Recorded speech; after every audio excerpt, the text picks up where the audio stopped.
السلام علیکم ورحمۃ اللہ وبرکاتہ۔ اس سے پہلے ہم استخارہ کے علم کے متعلق 2 ایپیسوڈز بنا چکے ہیں، یہ تیسری ہے۔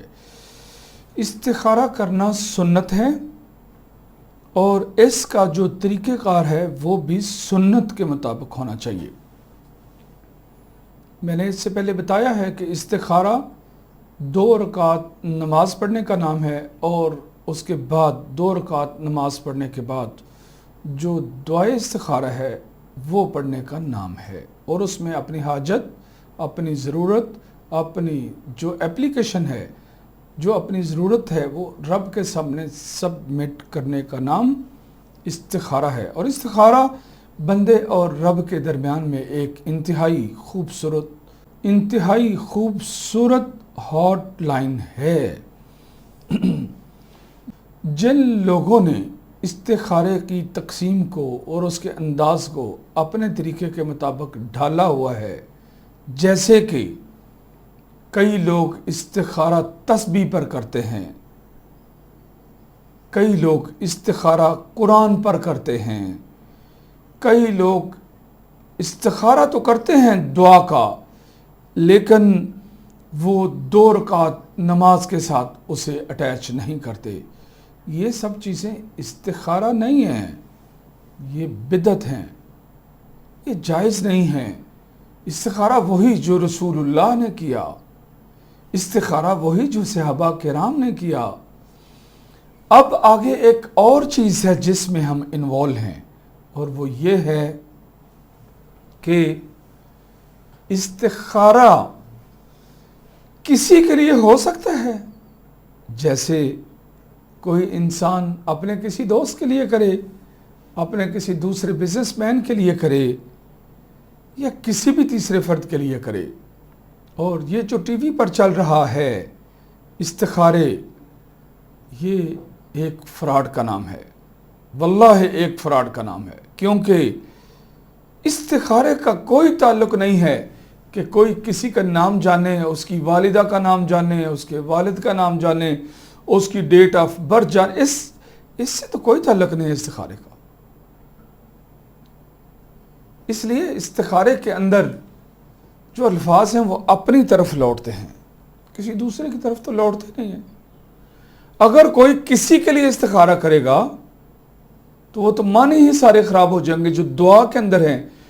اچھا، 2 رکعت نماز کے بغیر استخارہ نہیں ہے، اور اگر 2 رکعت نماز نہیں ہے، صرف دعائے استخارہ ہے، تو وہ بھی استخارہ نہیں ہے۔ تو استخارہ 2 رکعت نماز کے ساتھ اٹیچ ہے، اور استخارہ دعائے استخارہ کے ساتھ اٹیچ ہے، اور دعائے استخارہ میں ہر چیز اس کے معنی اپنی طرف لوٹتے ہیں کہ یا اللہ کریم یہ چیز اگر میرے لیے بہتر ہے، میری معیشت کے لیے بہتر ہے، میرے فیوچر کے لیے بہتر ہے، لفظ میرا، میرے، میرا۔ تو جب استخارہ آپ کسی اور کا کر رہے ہیں تو پھر معنی کیا بنیں گے؟ وہ معنی ہی خراب ہو جائیں گے، وہ ترتیب ہی خراب ہو جائے گی۔ اچھا، استخارہ کرنے والا جو ہے، جو دعا استخارہ کے جو معنی ہیں وہ دعا استخارہ کرنے والے کی طرف منسوب ہوتے ہیں، تو جب وہ کسی کے لیے کیا جائے گا تو وہاں پر تو سارا کچھ ڈسٹرب ہو جائے گا، خراب ہو جائے گا۔ اس لیے میں یہ بتانا چاہتا ہوں کہ رسول کریم صلی اللہ علیہ وسلم نے کبھی کسی کے لیے استخارہ نہیں کیا ہے، اور کبھی کوئی صحابی نہیں آیا جس نے آ کے کہا ہو یا رسول اللہ میرے لیے استخارہ کر دیجئے۔ اچھا، رسول پاک صلی اللہ علیہ وسلم کے بعد خلفائے راشدین ہیں، آپ نے فرمایا علیکم بسنتی وسنت الخلفاء الراشدین المہدیین عضوا علیہا بالنواجذ وَإِيَّاكُمْ وَمُحْدَثَاتِ الْأُمُورِ فَإِنَّ كُلَّ مُحْدَثَةٍ بِدْعَةٍ وَكُلَّ بِدْعَةٍ ضَلَالَةٍ وَكُلَّ ضَلَالَةٍ فِي النَّارِ۔ میری سنت کو لازم پکڑنا، اور میرے بعد میرے خلفائے راشدین کی سنت کو لازم پکڑنا، اور فرمایا عضوا علیہا بالنواجذ، اس کو تاڑوں کے ساتھ مضبوطی سے پکڑ لینا، اور جو نئی نئی بدعات آئیں گی ان سے بچنا، کیونکہ کل محدثۃ بدعہ، ہر نئی چیز بدعت ہوگی، وکل بدعۃ ضلالہ، اور ہر جو بدعت ہے وہ گمراہی ہوگی، وَكُلَّ ضَلَالَةٍ فِي النَّارِ، اور جو ہر گمراہی ہے وہ آگ میں جائے گی۔ اس لیے بڑے بڑے اہل علم بڑے بڑے اہل علم، بڑے بڑے اہل تقوی، بڑے بڑے علماء، بڑے بڑے علمی خاندان، وہ سب بھی اس فتنے میں مبتلا ہو چکے ہیں کہ جب وہ مجھ سے کسی خواب کی تعبیر پوچھتے ہیں، میں کہتا ہوں استخارہ کس نے کیا؟ وہ مجھے چیزیں کنفیوژن سے نظر آ رہی ہوتی ہے، میں پوچھتا ہوں اس کا استخارہ کس نے کیا؟ وہ کہتے ہیں ہمارے خاندان کا ایک بہت نیک آدمی ہے، مرد ہے، یا کہتے ہیں ہمارے خاندان کی ایک بڑی ہی نیک صالح عورت ہے، سب خاندان والے ان سے کرواتے ہیں تو میں نے بھی ان سے کروایا۔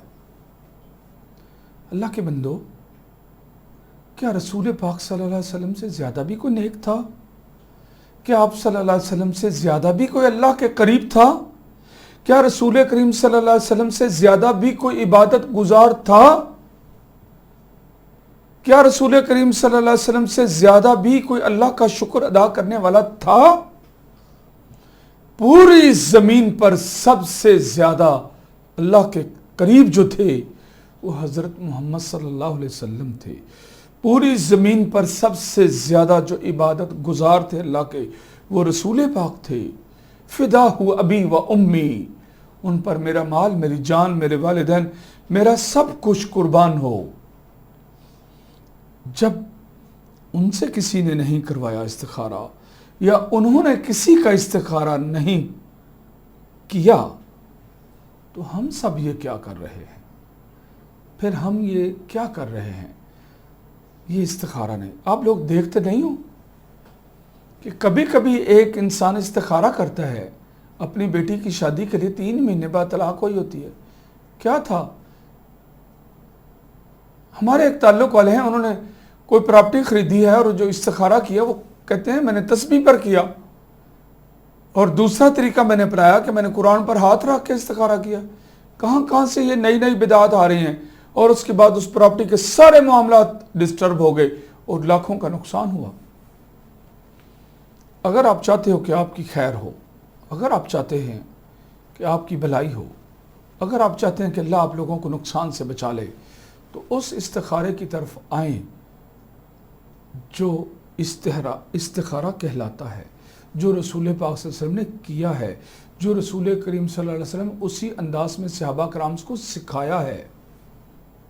اس لیے کسی کا استخارہ کرنا جائز نہیں ہے۔ نہ رسول پاک صلی اللہ علیہ وسلم نے کسی کا کیا، نہ خلفائے راشدین نے کسی کا کیا، نہ ہی کسی نے ان کو استخارہ کرنے کا کہا۔ نہ تابعین نے کیا، نہ تبع تابعین نے کیا، نہ محدثین نے کیا، نہ مفسرین نے کیا، نہ ہی ائمہ 4 میں سے کسی نے کیا، نہ ہی صحاح 6 جو حدیث کی کتب 6 جو کتابیں ہیں، بخاری، ترمذی، نسائی، ابو داؤد، ابن ماجہ، نہ ان کے مصنفین محدثین سے کسی نے کروایا، نہ کسی نے ائمۃ الاعلام سے کروایا، جو پہلے دور کے جو اولیاء اللہ تھے، نہ کسی نے ان سے کروایا۔ حتیٰ کہ کوئی بھی ایسی چیز ثابت نہیں ہو رہی کہ کسی نے امام الشیخ عبد القادر جیلانی رحمہ اللہ سے استخارہ کروایا ہو، ایسا ہے ہی نہیں ہے۔ تو یہ کیا چل رہا ہے؟ یہ فراڈ ہے۔ اچھا، مجھے آپ کہتے ہو کہ میری بیٹی کے لیے استخارہ کر دیں، تو میں کیا کہوں گا؟ میں کیا بیان کروں گا؟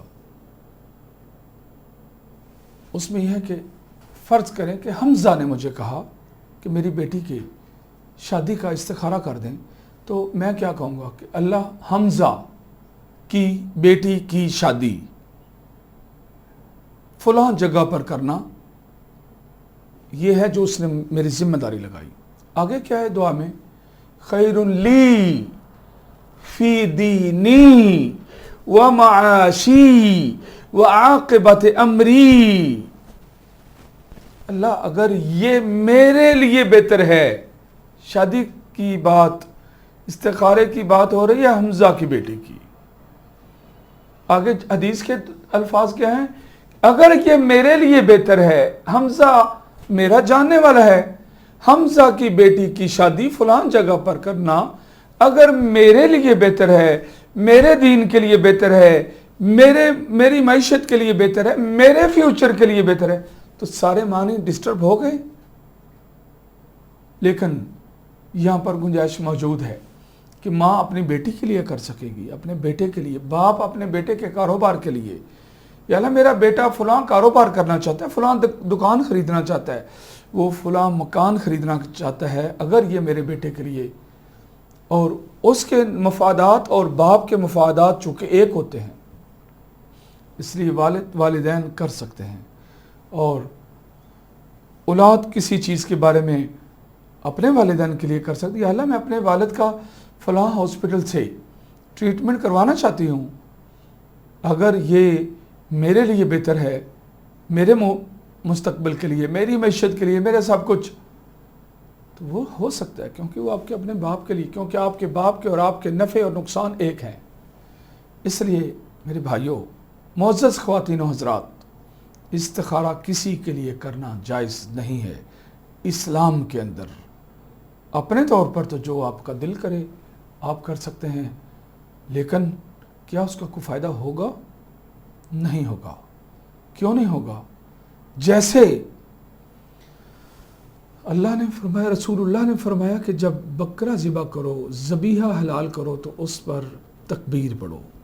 کیا پڑھو؟ بسم اللہ اللہ اکبر۔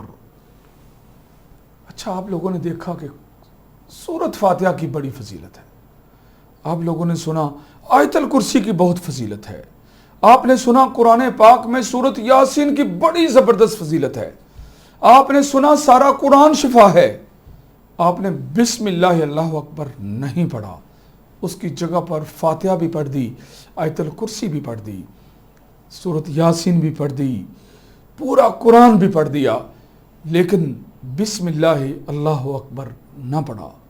کیا ذبیحہ حلال ہے؟ اپنے آپ سے پوچھیں۔ اگر میں قرآن پاک سارا پڑھ کر ذبیحہ کو حلال کرتا ہوں اور میں بسم اللہ اللہ اکبر نہیں پڑھتا، میں آپ لوگوں سے پوچھتا ہوں آپ کھا لو گے؟ نہیں کھانے کو دل کرے گا۔ کیوں؟ اس لیے کہ سنت کو پیچھے چھوڑا گیا، رسول کریم صلی اللہ علیہ وسلم کی ہدایات کو پیچھے چھوڑا گیا۔ معزز خواتین و حضرات، میری آپ سب سے درخواست ہے، اپنی زندگیوں میں قرآن و حدیث کو لانچ کرو، اس پر عمل کرو، اسی میں ہی خیر ہے۔ رسول کریم صلی اللہ علیہ وسلم نے فرمایا، ترکت فیکم امرین لن تضلوا ما تمسکتم بہما کتاب اللہ و سنتی۔ میں تمہیں دو چیزیں چھوڑ کے جا رہا ہوں، جب تک تم ان کو مضبوطی سے تھامے رکھو گے تم گمراہ نہیں ہو سکتے۔ وہ دو چیزیں، ایک اللہ کی کتاب اور دوسری میری سنت۔ خوش قسمت ہیں وہ لوگ جو قرآن و سنت کے مطابق اپنی زندگی بسر کر رہے ہیں اور شرک سے بچ رہے ہیں، بدعات سے بچ رہے ہیں، گمراہیوں سے بچ رہے ہیں۔ اس لیے آپ کو چاہیے کہ قرآن و سنت کے مطابق اپنی زندگی کو ڈھالنے کی کوشش کریں۔ جب آپ قرآن و سنت کے مطابق اپنی زندگی کو ڈھالیں گے، اللہ کی قسم اللہ آپ سے محبت کرے گا۔ اسی کے ساتھ ہی اجازت چاہتا ہوں، اگلی ایپیسوڈ کے لیے انتظار کیجئے، پھر ملاقات ہوگی۔ السلام علیکم ورحمۃ اللہ وبرکاتہ۔